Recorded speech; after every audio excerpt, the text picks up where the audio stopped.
Good morning all. നമ്മളിന്ന് ചെയ്യാൻ പോകുന്നത് ലെറ്റർ റൈറ്റിംഗ് ആക്ടിവിറ്റീസ് ആണ്. അതായത് നമ്മൾ ഓൾറെഡി ലാസ്റ്റ് ക്ലാസ്സിൽ എന്താണ് ചെയ്തത്, ലെറ്റർ റൈറ്റിങ്ങിൻ്റെ more formats of the formal ലെറ്ററിൻ്റെ കുറേ ടൈപ്സ് ഉണ്ടാവുമല്ലോ. അങ്ങനത്തെ കുറേ ടൈപ്സ് നമ്മൾ ഇന്നലെ ചെയ്തു. ഇന്നലെയല്ല, ലാസ്റ്റ് ക്ലാസ്സിൽ ചെയ്തു. അപ്പോൾ ഇന്ന് നമ്മൾ ഇനിയും ഒരു 2-3 ടൈപ്പും കൂടി ചെയ്യാൻ പോകുന്നതാണ്. ഓക്കെ, അപ്പോൾ ആദ്യത്തെ ആക്ടിവിറ്റി എന്താണ്? Complete the letter given below that you received from the manager Peter and Sons Private Limited acknowledging the payment of 20,000 you made towards the cost of the office filing cabinet. അപ്പോൾ ഈ letter writing ഒക്കെ വരുമ്പം നമ്മൾ വേറൊരു കാര്യം എന്താ ഓർക്കണ്ട വെച്ചാൽ, എപ്പോഴും ഒരു മിനിറ്റ്.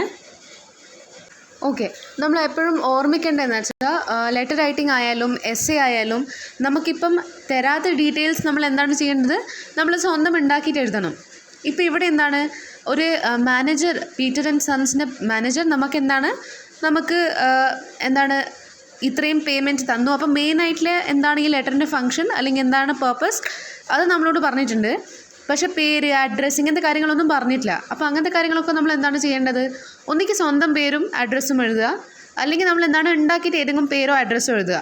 പക്ഷേ പേരെഴുതുമ്പം പിന്നെയും ഞാൻ ലാസ്റ്റ് ക്ലാസ്സിൽ പറഞ്ഞ പോലെ തന്നെ റിപ്പീറ്റ് ചെയ്യാം, പേരെഴുതുമ്പോൾ എപ്പോഴും ഫുൾ പേര് വേണം എഴുതാൻ. ഇപ്പം രാധിക എന്നുള്ളൊരു പേര് മാത്രമായിരുന്നു ലാസ്റ്റ് ക്ലാസ്സിൽ ഒരു ലെറ്ററിൽ ഉണ്ടായിരുന്നത്.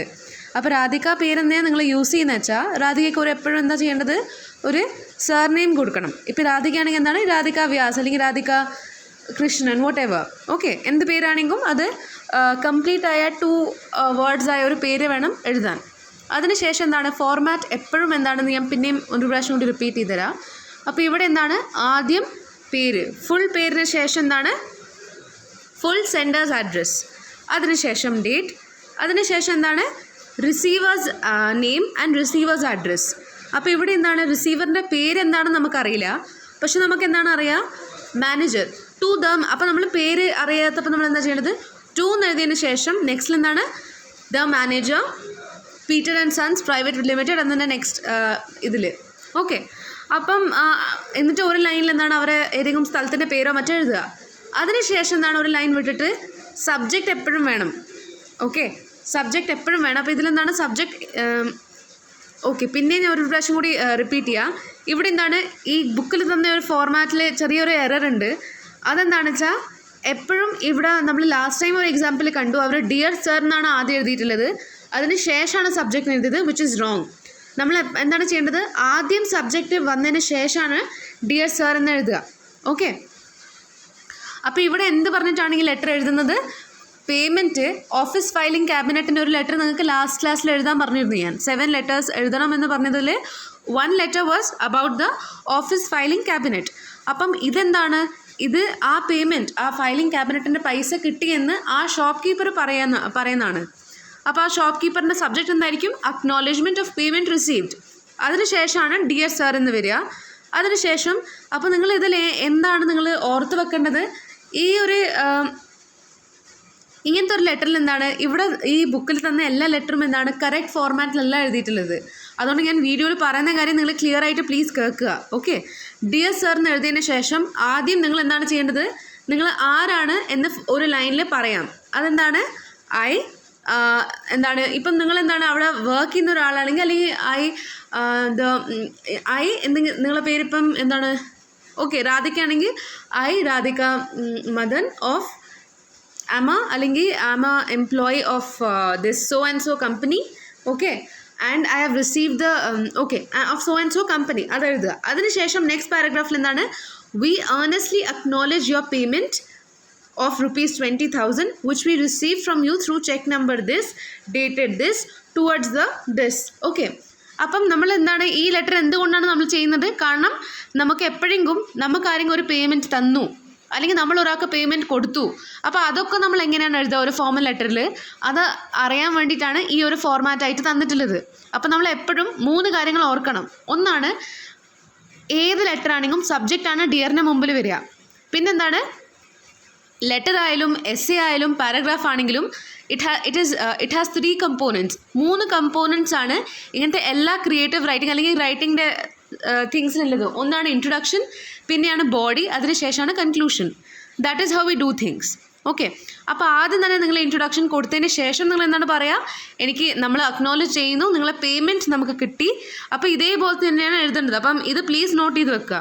Okay, which we received from you. അതിനുശേഷം ചെക്ക് നമ്പർ പറയാം, ഡേറ്റഡ് എന്താണെന്ന് പറയാം, ടുവേർഡ്സ് എന്ന് പറയുമ്പം എന്തുകൊണ്ടാണ്, എന്തിനു വേണ്ടിയിട്ടാണ് പേയ്മെൻറ്റ് കിട്ടിയത് എന്ന്, towards the filing of office cabinet എന്ന് എഴുതുക.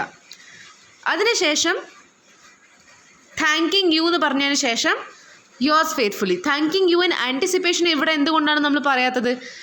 ആൻറ്റിസിപ്പേഷൻ എന്ന് പറയുമ്പോൾ നമ്മളൊരു കാര്യത്തിന് വേണ്ടി വെയിറ്റ് ചെയ്യാണ്. അപ്പോൾ നമ്മൾ ഫോർമൽ ലെറ്ററിൽ യൂഷ്വലി എന്തെങ്കിലും റിക്വസ്റ്റ് ചെയ്യുമ്പോൾ എന്താണ്, ആ റിക്വസ്റ്റ് അവർ ഫുൾഫിൽ ചെയ്യുന്നുള്ള പ്രതീക്ഷയോടെയാണ് നമ്മൾ ഈ ലെറ്റർ എഴുതുക. അപ്പാണ് താങ്കിങ് യു ഇൻ ആൻറ്റിസിപ്പേഷൻ എന്ന് വരിക. അല്ലെങ്കിൽ എന്താണ് വരിക, താങ്കിങ് യു മാത്രം. ഓക്കെ, അതിനുശേഷം എന്താണ് യോഴ്സ് ഫെയ്ത്ത്ഫുള്ളി എന്ന് പറയുക, നിങ്ങളെ പേരെഴുതുക. ഓക്കെ, അപ്പം അങ്ങനെ എന്താണ് ഈ ഫസ്റ്റ് ആക്ടിവിറ്റി 5 ഈ ലെറ്റർ ആദ്യം കംപ്ലീറ്റ് ആയി. ഇനി നെക്സ്റ്റിലേക്ക് പോവാം. നെക്സ്റ്റ് എന്താണ്, U receive the office filing cabinet but it is defective, complete the letter of complaint given. അപ്പോൾ ഇവിടെ എന്താണ് നിങ്ങൾ ചെയ്യേണ്ടത്, ഇത് ആ manager of the Peter and Sons Private limited ആണ് ലെറ്റർ എഴുതുന്നത്. അവരെന്താ പറയുന്നത്, അവർക്ക് റിസീവ് ആയ ഓഫീസ് ക്യാബിനറ്റ് എന്താണ്, ഡിഫക്റ്റീവ് ആണ്, അതിലെന്തോ പ്രശ്നമുണ്ട്. അപ്പോൾ ഇതെന്താ ചെയ്യുക, ആദ്യം ആരാണ് നിങ്ങൾ, മാനേജറിന് എഴുതണ്ട, നിങ്ങളെ പേരെഴുതുക. ഓക്കെ, നിങ്ങൾ കമ്പനീൻ്റെ പേരും അഡ്രസ്സും എഴുതുക. അതിനുശേഷം ആരിൽ നിന്നാണ് നിങ്ങൾ ഓർഡർ ചെയ്തത്, ഡേറ്റ് എഴുതിയതിന് ശേഷമാണത്. ഡേറ്റ് എഴുതുക, ഒരു ലൈൻ വിട്ടിട്ട്. അത് കഴിഞ്ഞിട്ട് ഒരു ലൈൻ വിട്ടിട്ട് എന്താണ്, ആർക്കാണ് എഴുതുന്നത് അവരുടെ പേര് എഴുതുക. നെക്സ്റ്റ് ലൈനിൽ എന്താണ്, അവർ കമ്പനീൻ്റെ പേര്, അതിൻ്റെ നെക്സ്റ്റ് ലൈനിൽ അവരുടെ കമ്പനീൻ്റെ അഡ്രസ്സ്. അതിനുശേഷമാണ് ഒരു ലൈൻ വിട്ടിട്ട് സബ്ജക്റ്റ് എഴുതുക. Remember, subject always comes before dear sir. Okay, okay. പിന്നെ വേറൊരു കാര്യം എന്ന് വെച്ചാൽ ഈ സബ്ജക്റ്റിൽ തന്നെ നിങ്ങൾ എന്താണ്, റെഫറൻസ് നമ്പർ എന്താണ് എന്ന് മെൻഷൻ ചെയ്യണം. Defective office filing cabinet with reference number എന്ന് പറഞ്ഞിട്ടാണ് കംപ്ലീറ്റ് ആയിട്ട് എഴുതേണ്ടത്. നെക്സ്റ്റ് ലൈനിൽ ഡിയർ സർ, നെക്സ്റ്റ് ലൈനിൽ ഒരു ലൈൻ വിട്ടിട്ട് ഡിയർ സർ. അതിനുശേഷം എന്താണ്, നിങ്ങൾ ആരാണ് എന്ന് മെൻഷൻ ചെയ്യുക. ഇപ്പം എന്താണ് പേര്, ഇപ്പം എന്താണ്, എന്താ പേര് പറയാ, എന്തെങ്കിലും പേര്. Okay, Rahul Sharma of the manager of Rahul Sharma I am the manager of Peter and Sons Private Limited. അതെഴുതുക. അതെഴുതിയതിന് ശേഷം ഒരു ലൈൻ നെക്സ്റ്റ് പാരഗ്രാഫ്, അതായത് നിങ്ങളെ ഇൻട്രൊഡക്ടറി പാരഗ്രാഫ്. നെക്സ്റ്റ് പാരഗ്രാഫിൽ എന്താണ്, I would like to bring to your attention that the office filing cabinets we purchased from you on ഈ date, purchase from ഈ കമ്പനീൻ്റെ പേര് എഴുതുക, ഓൺ ഡേറ്റ് എഴുതുക, is defective. The cabinet doors do not open, അല്ലെങ്കിൽ എന്താ error ഇല്ലേ, ആ ഡോറിന് എന്താണ് പ്രശ്നമില്ലേ അത് എഴുതുക. Okay, the cabinet doors are not opening or are getting jammed. Okay, besides എന്താണ്, നമ്മൾ ഇത്രയും പേ ചെയ്തിട്ടുണ്ട്, അപ്പം നമുക്ക് പ്രോപ്പറായിട്ട് വേണം നമുക്ക് കാര്യങ്ങൾ കിട്ടണമെന്ന്. Okay, I would like you to look into the matter urgently. Enclosed are the copies of, അപ്പം ഈ മാറ്റർ നിങ്ങൾ അർജൻറ്റ്ലി നോക്കണം എന്നാണ് പറയുന്നത്. Enclosed are the copies of, എന്തിൻ്റെയൊക്കെ കോപ്പീസ് ആയിരിക്കും നിങ്ങൾക്ക് നോർമലി വേണ്ടി വരിക, നിങ്ങൾ പർച്ചേസ് ചെയ്തതിൻ്റെ കോപ്പീസ് വേണമെങ്കിൽ ഫോട്ടോഗ്രാഫ്സ്, ആ ഓഫീസ് ഫയലിംഗ് എന്താ പറയുക ക്യാബിനറ്റ് എന്താണ് അതിൻ്റെ പ്രശ്നം എന്ന് നിങ്ങളത് മെൻഷൻ ചെയ്യാം. I urge you to take immediate steps to resolve the issue at the earliest. Please contact me at the above address or telephone number. അപ്പോൾ ഇങ്ങനെ എഴുതിയിട്ടാണ് എൻഡ് ചെയ്യേണ്ടത്. ഓക്കെ, വേറൊരു കാര്യം എന്താ ഓർമ്മിക്കേണ്ടത് വെച്ചാൽ, സ്ട്രക്ചേഴ്സ് ഫോർ ഇൻട്രൊഡക്ഷൻ ഞാൻ പറഞ്ഞ പോലെ തന്നെ എപ്പോഴും എന്താണ്, ഇത് ഇൻട്രൊഡക്ഷൻ അല്ല, ഇത് ബോഡീൻ്റെ ആണ്. ഓക്കെ, ഈ സ്ട്രക്ചർ ഫോർ ഇൻട്രൊഡക്ഷൻ എന്ന് പറഞ്ഞത് ഇത് ബുക്കിൻ്റെ ഒരു പോർഷനാണ് ഞാൻ കട്ട് ചെയ്തിട്ട് ഇവിടെ എഴുതിയിട്ടുള്ളത്. പക്ഷേ ഇൻട്രൊഡക്ടറി സ്ട്രക്ചർ എന്തായിരിക്കും ഞാൻ എപ്പോഴും നിങ്ങളോട് പറഞ്ഞിട്ടുണ്ട്. നിങ്ങളിപ്പം ഒരു സ്കൂളിലേക്കാണ് അല്ലെങ്കിൽ കോളേജിലേക്കാണ് ഇമെയിൽ അല്ലെങ്കിൽ ലെറ്റർ എഴുതുന്നത് വെച്ചാൽ നിങ്ങളെ പേര്, നിങ്ങളുടെ ഡിപ്പാർട്ട്മെൻറ്റ്, നിങ്ങളെ ഇയർ, ഇങ്ങനത്തെ കാര്യങ്ങളാണ് മെൻഷൻ ചെയ്യേണ്ടത്. അഥവാ അതല്ലെങ്കിൽ നിങ്ങളിനി വേറെ ഏതെങ്കിലും ഓഫീസിനെ റെപ്രസെൻറ്റ് ചെയ്തിട്ടാണ് ലെറ്റർ എഴുതുന്നത് വെച്ചാൽ നിങ്ങളെ പേര്, നിങ്ങളുടെ ഡെസിഗ്നേഷൻ, നിങ്ങളെ ഓഫീസിൻ്റെ പേര്.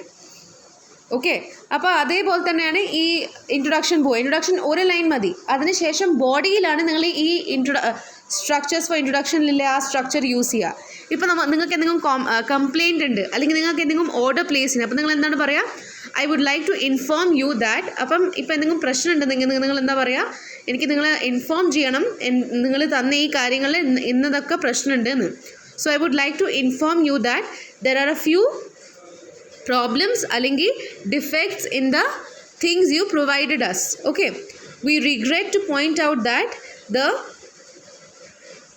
filing cabinets you've sent us are defective. Let me bring to your attention that the filing cabinets you have sent to us are defective. അതിനുശേഷം എന്താണ്? I am writing to inform you of my dissatisfaction with your company അല്ലെങ്കിൽ your products. Okay, ഇങ്ങനെയാണ് നിങ്ങൾ ഇങ്ങനെ കംപ്ലയിൻറ്റിൻ്റെ ഒരു letter എന്താണ് introduce ചെയ്യുക. Introduce അല്ല, അവരെ ആ ബോഡി ഇൻട്രൊഡ്യൂസ് ഇങ്ങനെയാണ് ചെയ്യുക. Structures use for complaining. Complaint ഇങ്ങനെയാണ് ചെയ്യുക. Product we received is not in good condition. എപ്പോഴും ലെറ്റർ ആണെങ്കിലും ഏതാണെങ്കിലും ഞാൻ എന്താണ് പറയുക? പൊലൈറ്റ്ലി വേണം നമ്മൾ അഡ്രസ്സ് ചെയ്യാൻ, എന്ത് ഇഷ്യൂ ഉണ്ടെങ്കിലും. The shipment or consignment that we receive today was of poor quality. അപ്പം പുവർ ക്വാളിറ്റി ആയിരുന്നു, ഓർഡർ ഡിലേ ആയി, ഇങ്ങനത്തെ കംപ്ലയിൻറ്റ്സ് ഒക്കെ എഴുതുമ്പോൾ എപ്പോഴും എന്താണ് പൊലൈറ്റ്ലി വേണം എഴുതാൻ. അതിനുശേഷം എന്താണ് use for seeking solutions.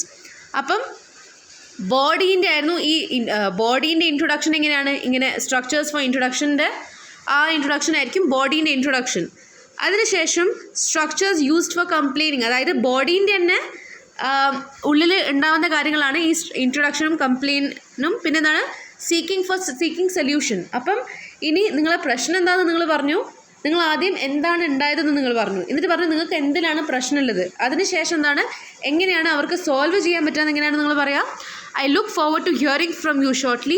We request you to make an immediate replacement. ഇതൊക്കെ എന്താണ് ലാസ്റ്റ് കൺക്ലൂഷൻ. ഇങ്ങനത്തെ സ്ട്രക്ചേഴ്സ് യൂസ് ചെയ്തിട്ടാണ് കൺക്ലൂഷൻ. ഇനി the photographer you brought from P&J company is a defective one.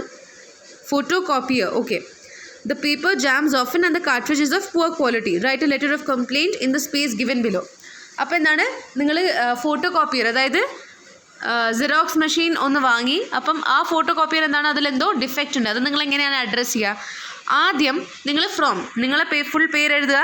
Okay, അതിനുശേഷം എന്താണ് നിങ്ങളെ അഡ്രസ്സ് എഴുതുക. ഒരു ലൈൻ വിട്ടിട്ട് ഡേറ്റ് എഴുതുക. പിന്നെയും ഒരു ലൈൻ വിട്ടിട്ട് എന്താണ് ആ കമ്പനീൻ്റെ ആര് അഡ്രസ്സ് ചെയ്തിട്ടാണ് നിങ്ങൾ എഴുതുന്നത് അവരെ പേര് എഴുതുക. എന്നിട്ട് അവരെ കമ്പനീൻ്റെ പേര് എഴുതുക, P&J കമ്പനി. നെക്സ്റ്റ് ലൈനിൽ ആ കമ്പനീൻ്റെ അഡ്രസ്സ് എഴുതുക. അതിനുശേഷം സബ്ജക്റ്റ് ആൻഡ് റെഫറൻസ് നമ്പർ എഴുതുക ഒരു ലൈൻ വിട്ടിട്ട്.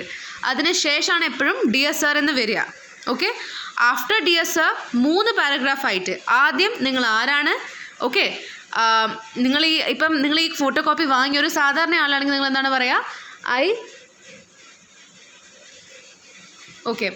I Radhika Madan, I'm a resident of so and so place and I bought this photocopier from you last week. അതെഴുതുക. അതിനുശേഷം എന്താണ് ബോഡിയിൽ നമ്മൾ എന്താണ് പറയുക? I would like to inform you that the photocopier I brought from you was defective. അല്ലെങ്കിൽ we പറയണ്ട, I എന്ന് പറഞ്ഞാൽ മതി. Let me bring to your attention that the photocopier I bought from you is defective. Complaint പറയാം. അതിനുശേഷം എന്താണ് അതിൽ പ്രശ്നമുള്ളത്? ഇപ്പോൾ ഇവിടെ എന്താണ് പറഞ്ഞിട്ടുള്ളത്? Paper jams often and the cartridge is of poor quality. അതെങ്ങനെയാണ് നിങ്ങൾ പൊലൈറ്റ്ലി പറയുക? നിങ്ങൾ പറയുക we place the product we received is not in എന്താണ് അല്ലെങ്കിൽ is of poor quality. Okay, the product we received is of poor quality because the paper jams often and the cartridge is of poor quality. Please make up for the shortfall immediately. Okay, and we request you to make an immediate replacement. Okay, അത് എഴുതിയതിന് ശേഷം next ലൈനിൽ last ആണ് we request you to make an immediate replacement. അത് എഴുതിയതിന് ശേഷം yours faithfully നിങ്ങളുടെ പേര്. അപ്പം നമ്മൾ കുറേ ലെറ്റേഴ്സ് ഈ ഒരു ലാസ്റ്റ് ക്ലാസ്സും എന്നും വെച്ചിട്ട് ചെയ്തു. നിങ്ങൾ ട്രൈ ചെയ്യുക കറക്റ്റ് ഫോർമാറ്റിൽ എങ്ങനെയാണ് എഴുതേണ്ടതെന്ന് ലെറ്റർ റൈറ്റിംഗ് പ്രാക്ടീസ് ചെയ്താൽ നിങ്ങൾക്ക് തന്നെയായിരിക്കും ഉപകാരം. കാരണം എക്സാമിന് മാത്രമല്ല, നിങ്ങൾ ഇനി ഫ്യൂച്ചറിൽ ജോബിൽ പോകുമ്പം നിങ്ങളോട് ഒരു കമ്പനീൻ്റെ റെപ്രസെൻറ്റേറ്റീവ് ആയിട്ട് ആർക്കെങ്കിലും ലെറ്റർ എഴുതാൻ പറഞ്ഞാൽ അത് എഴുതാൻ പറ്റിയിട്ടില്ലെങ്കിൽ ഭയങ്കര നാണക്കേട് തന്നെയാണ്. Okay, I hope you understood today's class. If you have any doubt please feel free to let me know. Thank U.